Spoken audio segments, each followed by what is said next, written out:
Olá, você que se liga aqui na tela da TVC Canal 5 e você também ligado no YouTube da TV Ceará, estava acompanhando o Giro Nordeste, agora acompanha às 8 da noite o Análise de Fato. Hoje a gente discute com a professora Lúcia Duarte, de enfermagem da UES. Ela faz parte de um grupo de estudo que liberou no último dia 26 de junho um estudo que saiu na revista Latino-Americana de Enfermagem, um estudo pioneiro que fez uma análise, uma predição e uma estimação do número de casos de Covid-19 em várias metrópoles brasileiras. Professora, muito obrigada pela participação aqui no Análise de Fato. Por nada, é um prazer, Leonardo, a gente está aqui compartilhando, né, com a TVC os resultados desse estudo que a gente acredita que teve realmente impacto, né? E o impacto de uma pesquisa, ele deve ser social, que são as contribuições que ele tem, que o estudo tem, que as pesquisas têm, né? Então, eu tô contente com o impacto dessa pesquisa, né? Porque, assim, a gente foi acionado por vários canais de televisão, jornais escritos, né? Já ligaram para a gente de outras revistas, né? Então, a gente fica muito, muito feliz por isso. Muito importante, né, que os cientistas e os pesquisadores estejam em voga agora nesse momento. Para quem não viu esse estudo, vamos contextualizar aqui. O estudo ele fez uma estimativa e uma predição aí do número de casos em várias metrópoles do Brasil, inclusive Fortaleza, no 80º dia desde o Isso, primeiro caso, não é isso? isso mesmo. E vamos É lá, então isso mesmo. A gente estimou, né, foram 3 objetivos, na verdade, né, que foi ver a taxa de transmissão, o número de casos e óbitos causados pelo novo coronavírus em 9 capitais do Brasil, que naquela época que a gente fez o estudo, elas já despontavam como cidades que apresentavam um número expressivo, né? Os maiores números, né? Na verdade, a gente estudou o primeiro tercio, né? Do total de cidades do Brasil que tinha o maior número de casos. Então, é, é, nós tivemos essas 9 cidades, uma delas saiu, que era o Distrito Federal, né, porque a gente não tinha acesso aos dados. Mas a gente estudou essas 9 cidades e foi assim muito interessante os resultados, porque mostraram realmente o número de casos exponencial, né, da Covid-19 em todas, né, em todas as cidades.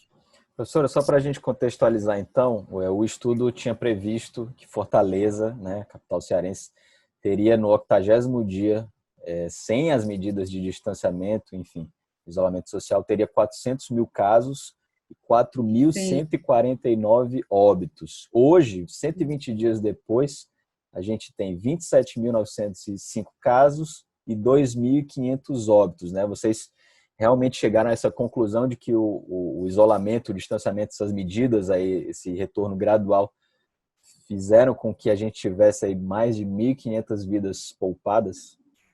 Isso, foi isso mesmo, né? Isso dá uma satisfação, sabe, Leonardo? Porque a gente vê que realmente tem que se manter esse distanciamento social, né? É a medida esse distanciamento social. A gente conseguiu, você sabe que nós tivemos várias fases, né, de isolamento, e teve um período que foram realmente muito duras as medidas tomadas, que a gente deveria ficar realmente em casa, só sair com autorização se tivesse trabalho, né? Então, isso foi maravilhoso, porque isso realmente fez com que nós tivéssemos esse resultado atual, né? A gente diminuiu, foram poupadas mais de 1.600 vidas. Isso é muito importante, né? Uma população já está muito sofrida. Olha, com mais 1.600 óbitos, é muito triste, né? É muito triste. Então, a gente, hoje, eu vejo assim, sabe, Leonardo? Eu saí no final de semana, E eu vi na beira-mar muita gente sem máscara, aglomerado, sabe? Eu disse, meu Deus do céu, o que é isso? Eles não podem pensar, a gente não pode pensar que a pandemia acabou, porque não acabou, né? A gente precisa entender que, apesar de as medidas estarem mais leves, nós devemos, quem precisa trabalhar, vai trabalhar. Quem não precisa, precisa continuar ainda em isolamento. Né? Por quê? Porque se a gente sair e sair sem máscara, se aglomerando, essa taxa de transmissão vai aumentar. Você viu que a gente teve uma taxa de transmissão alta, né? 2, o que é que significa essa taxa de transmissão? Essa taxa de transmissão é a possibilidade. A gente diz que a taxa de transmissão é equilibrada quando uma pessoa consegue passar para apenas uma pessoa. Hoje ela está Mas em quanto, essa taxa? essa taxa, quando a gente fez, a taxa de transmissão estava. Hoje está menos de 1. Mas quando a gente fez, a predição que a gente fez, Fortaleza estava com a maior taxa de transmissão. 2,01. Passou de 2, Leonardo, já é considerado muito preocupante, é considerado uma taxa de transmissão exponencial. Como é a doença, entendeu?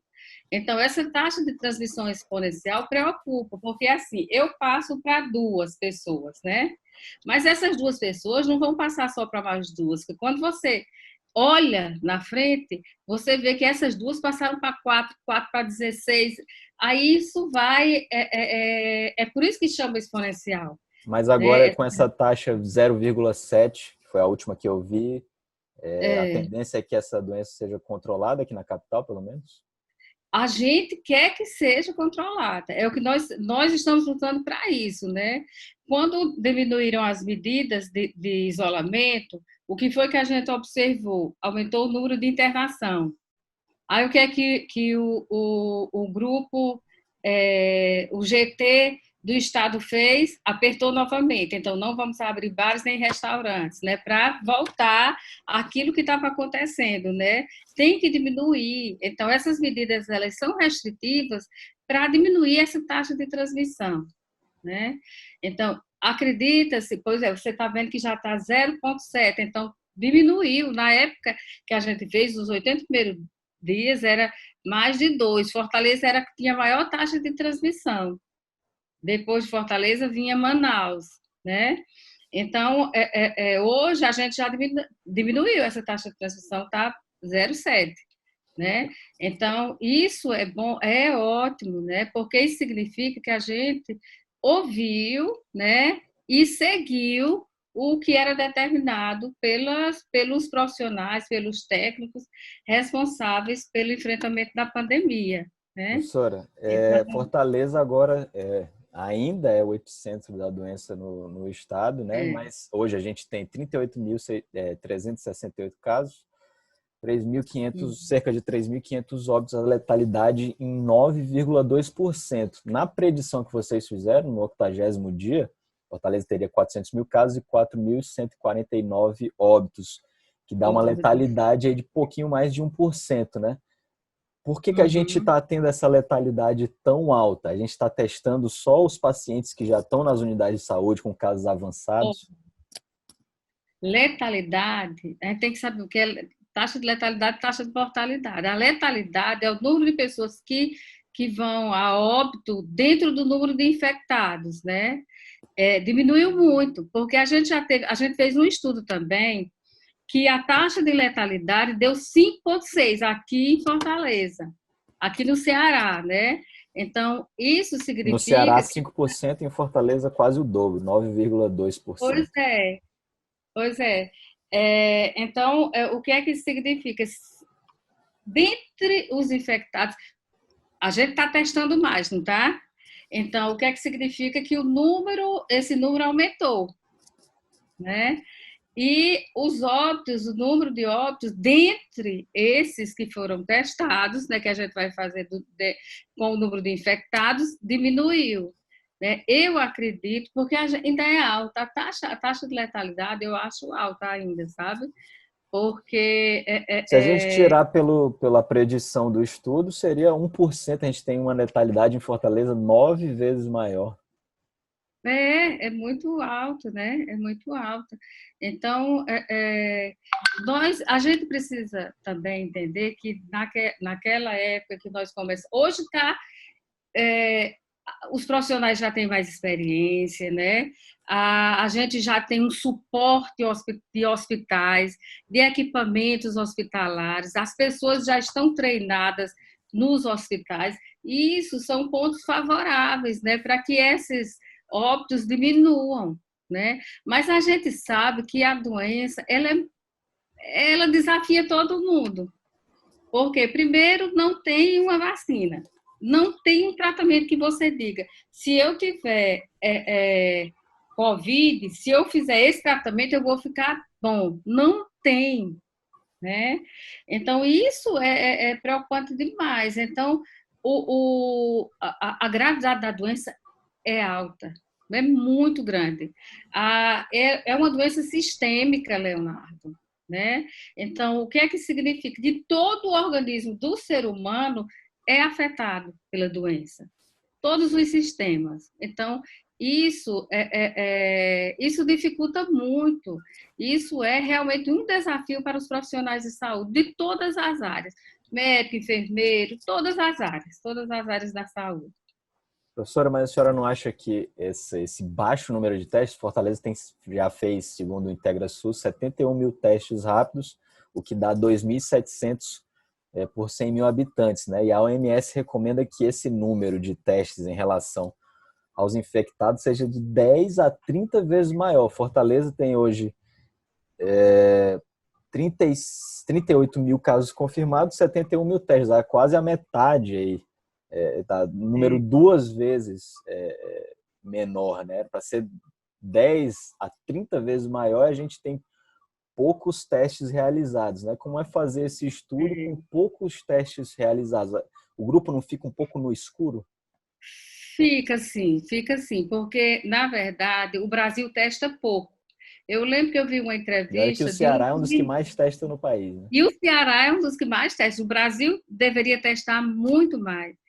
E eu ouvi de não sei se foi o ministro Mandetta ou se foi o Taixe, um dos dois, falou que o repórter perguntou do que você se arrepende? E ele disse de não ter testado mais, entendeu?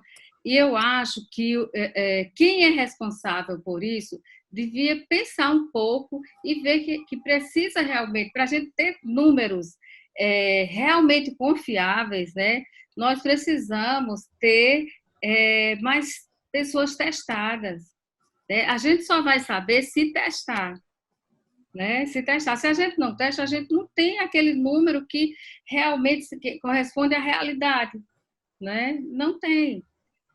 A senhora acredita que esses 38 mil casos que a gente tem confirmados hoje, eles possam ser muito maiores, como algumas estimativas projetam, em uma subnotificação de 5 ou 7, 8 vezes maior, e aí isso leve até Fortaleza para uma imunidade de rebanho? A senhora acredita nisso? Eu acho que nós temos um número subestimado, porque eu conheci pessoas que disseram que ficaram realmente sem paladar, que tiveram febre, mas não foram em busca de um serviço de saúde, né? Então, nós tivemos muitos casos. O Brasil, eu acho que eu que trabalho muito com epidemiologia, que trabalho com dados, eu vejo que nós já nos destacamos pela subnotificação de doenças, né? E isso se repete agora com a Covid-19, porque muitas pessoas tiveram os sintomas, foram sintomas menores, então eles mesmos se recuperaram em casa mesmo, ficaram em casa, isolado ou não, porque nem todos eu vou garantir que ficaram em casa, isolados, né? Então, é um número subnotificado, eu não tenho nem dúvida, eu falo isso com muita certeza, sabe? Que o nosso número de casos que a gente vê aqui, ele é realmente subnotificado. Não é esse o número, né? Não é esse. A A gente senhora, sabe que é bem maior.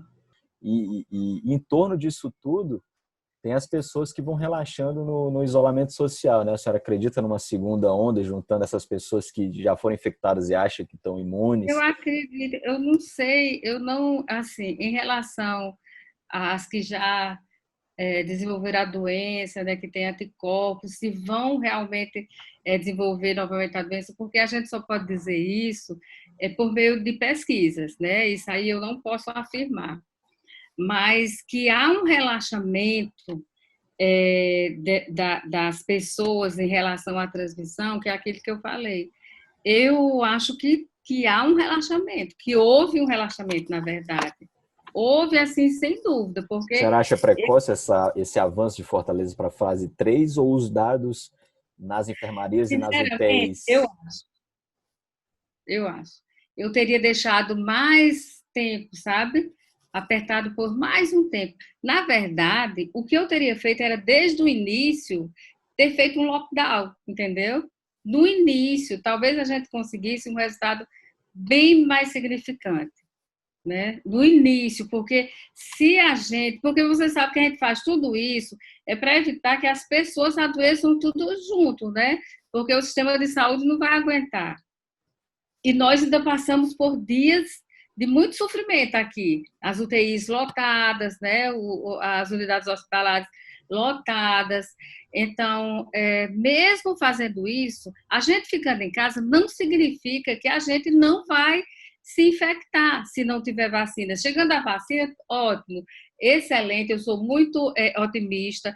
Eu acredito, porque a gente sabe que não é fácil, demora pelo menos um ano, mas eu acho que devido à corrida tão grande em busca de desenvolvimento dessa vacina, eu acredito, eu já coloquei na minha cabeça, numa entrevista que eu vi com os pesquisadores de Oxford e alguns do Brasil, que em dezembro nós teremos a vacina, entendeu? Então, se a gente não tiver a vacina, essas pessoas saindo todas vão se infectar, né? Porque não significa porque eu fiquei em casa eu não vou me infectar. Eu posso me infectar. A partir do momento, se liberar tudo, você. Olha, eu não sei, vai ser uma loucura. Se liberar tudo de uma vez, é uma loucura de pessoas ficando doentes, se internando, precisando de UTI, né, de suporte ventilatório. Então, é por isso que tem que ser assim, né?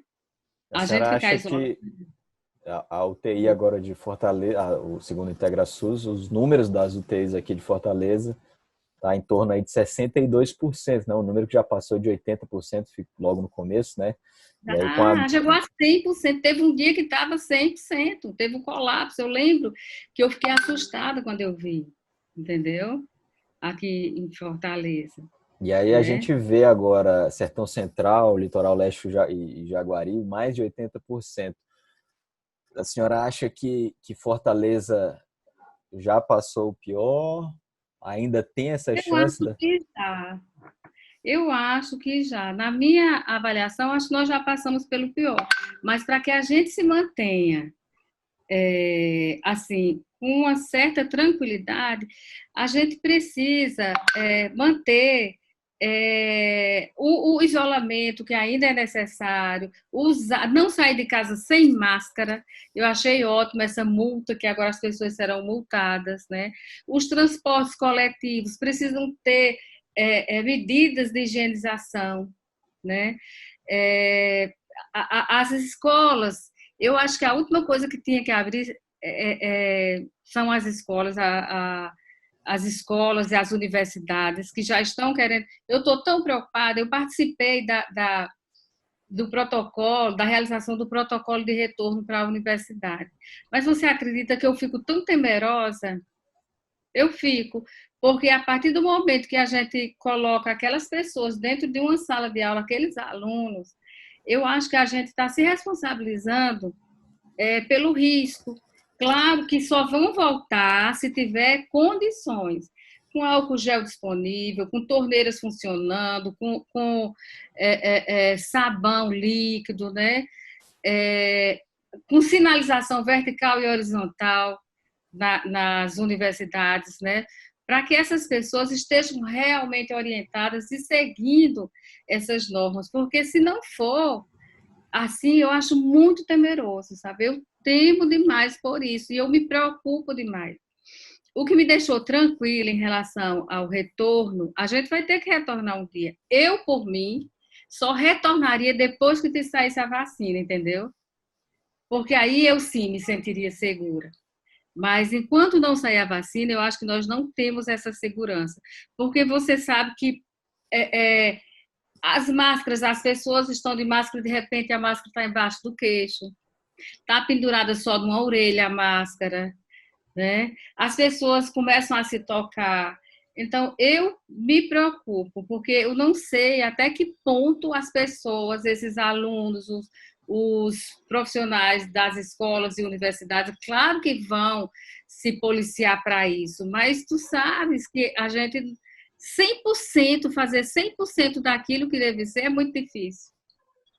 Muito difícil. Professora, já para a gente se encaminhar para o final, eu queria voltar para essa questão da UTI e queria perguntar para a senhora a diferença dos protocolos que eram utilizados em março e os que são em hoje. A gente está vendo essa queda aqui no número de ocupação da UTI aqui em Fortaleza.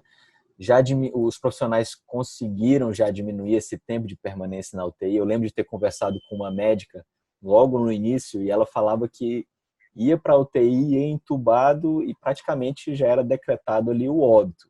Hoje está conseguindo se recuperar esse paciente, está conseguindo diminuir o número de dias desse paciente na UTI. Como é que está esse protocolo hoje? Está funcionando melhor? Eu acho que está. E também tem mais. Sabe o que aconteceu também? A própria prática dos profissionais, né? Os profissionais foram treinados para receber esses pacientes. Você sabe, no início a gente teve também uma contaminação grande, muito grande de profissionais, né? Então eu acho que teve a prática que melhorou muito, né? Porque tinha dias, eu mesmo conheci, tenho colegas que chegaram a me dizer que entubaram 10 pessoas num dia, 10, 15, né? Então, você fazer 15 intubações num dia, né? Você termina adquirindo uma prática, né? Mas as internações diminuíram assim, o número de dias, eu acho que vem diminuindo. Apesar de a gente saber que a gravidade da doença é muito alta, né? Tem uma alta gravidade. Eu tenho um amigo que ficou 56 dias internado, né? Dentre esses 50 dias, foram mais de 20 dias na UTI, né? O dia que eu fiquei mais feliz foi quando um amigo meu lá do São José, a gente na reunião do GT, né? E ele lá do São José falando com a gente na reunião, que foi a primeira vez que ele estava no hospital e veio falar com a gente. Aí disse, gente, eu estou aqui porque não tem ninguém naquela unidade que foi feita, não sei se você chegou a conhecer, lá nos hospitais de campanha, fizeram leitos, né, de unidade de tipo hospital de campanha, no Hospital São José foi feito ali no estacionamento, foram 25 leitos. Ele disse para a gente que não tinha ninguém lá internado, né? Inclusive, Tinha no essa hospital. semana a UTI do HGF também foi zerada, né? Foi zerada. Eu fiquei emocionada com o vídeo que eles fizeram, fechando, sabe? Isso é muito assim. Eu me emocionei com o vídeo, porque foi um trabalho tão duro, tão difícil desses profissionais de saúde, porque a luta era contra a incerteza, né?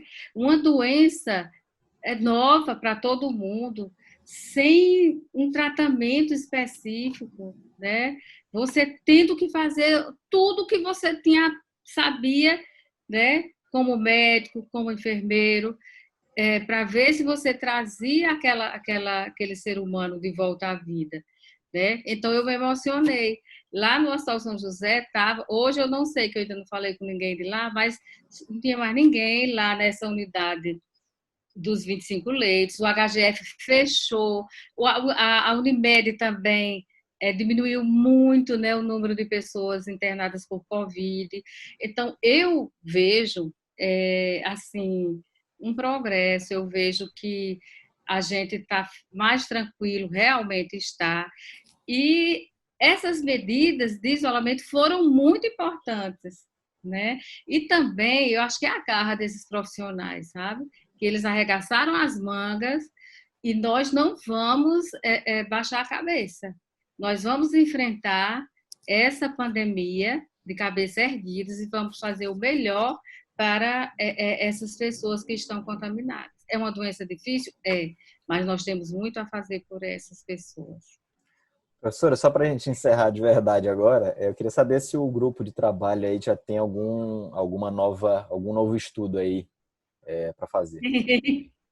Nós fizemos, mas ainda foi aceito por uma revista, sabe? Nós fizemos o primeiro que foi publicado, foi sobre o pico da pandemia aqui em Fortaleza, foi publicado numa revista de Cambridge, Epidemiology Infections, e temos um outro que vai sair, que já foi aceito pela revista, né?